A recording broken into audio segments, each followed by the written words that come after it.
serius soal perang nuklir, ada pesan ke Jokowi. Ancaman perang nuklir kian nyata mendekati 1 tahun perang Rusia-Ukraina.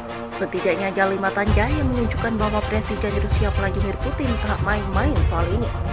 Lalu apa saja? Pertama, Putin umumkan bekukan perjanjian pembatasan senjata nuklir. Putin mengumumkan mundur dari perjanjian nuklir dunia, New START, Strategic Arms Reduction Treaty. Perjanjian yang dibuat 2010 itu sebelumnya melucuti senjata nuklir antara Kremlin dan Amerika Serikat, yang memiliki nama resmi Measure for the Future Reduction and Limitation of Strategic Offensive Arms. Ia mengumumkan bahwa Moskow menangguhkan partisipasinya Selasa.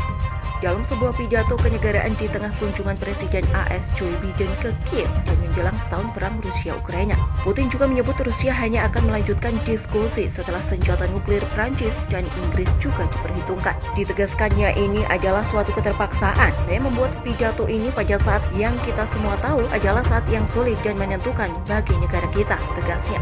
Kedua, disetujui parlemen Rusia. Sehari setelahnya, keputusan mundurnya Rusia disetujui parlemen negara itu. Dalam pernyataan sebelumnya, Ketua Duma Rusia atau Majelis Rendah Parlemen, Vyacheslav Volodin, menuding Amerika Serikat sebagai penyebab atas keputusan Putin untuk menangguhkan partisipasi Moskow dalam perjanjian nuklir New START. Ketiga, tingkatkan kekuatan nuklir. Dalam pidato terbarunya, Kamis ini Putin kembali memberi sinyal soal nuklir.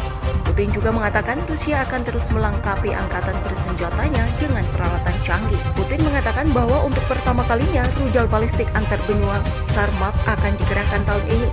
Sarmat adalah senjata dengan julukan setan yang mampu membawa banyak hulu ledak nuklir. Keempat, resiko perlombaan senjata. Sera China, India, Pakistan. Penyangguan oleh Putin dinilai pengamat bahaya. Ini akan meningkatkan resiko perlombaan senjata baru bersamaan dengan perang di Ukraina. Masa depan disebut tak akan stabil dan dapat diprediksi. Itu juga memacu kekuatan lain seperti China, India, dan Pakistan untuk membangun persenjataan nuklir mereka. Kedua belah pihak dapat segera beralih dari 1.550 hulu ledak strategis menjadi 4.000 dalam semalam. Perang dingin jilid 2 dimulai. Hal sama juga dikatakan postdoctoral fellow di proyek nuklir Oslo, James Cameron.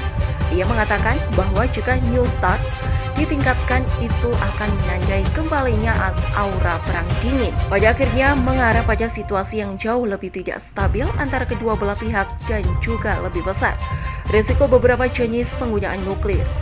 Keenam, pesan Putin ke Jokowi. Sementara itu, dalam wawancara dengan Gubernur Lemhanas RI Andi Wijayanto dengan media massa terungkap bagaimana Putin memberi pesan untuk dibawa ke Presiden Jokowi ini terkait kapan perang nuklir dimulai. Andi mengaku khawatir dengan pesan yang disampaikan Putin, sebab dalam kajian strategis secara normal, retaliasi nuklir hanya dilakukan kalau terjadi serangan nuklir. Namun Putin mengatakan itu terjadi jika serangan udara terjadi. Pertanyaannya kemudian, serangan udara yang disebut Putin mengarah ke wilayah Rusia yang mana? Atau wilayah di Ukraina yang sekarang sudah dikuasai Rusia? Lalu setelah itu Ukraina meminta dibantu dengan pesawat F-16 bahkan sampai ke F-35. Begitu F-16 dan F-35 digelar dan itu kemudian melakukan serangan ke wilayah Rusia, Putin mengatakan saya akan mempertimbangkan serangan nuklir, katanya. Titik seperti ini terakhir kali di dunia krisis misil Kuba tahun 1962. Kalau membaca sejarah, saat itu dunia benar-benar siap-siap dengan perang nuklir. Kita sedekat itu, tambahnya.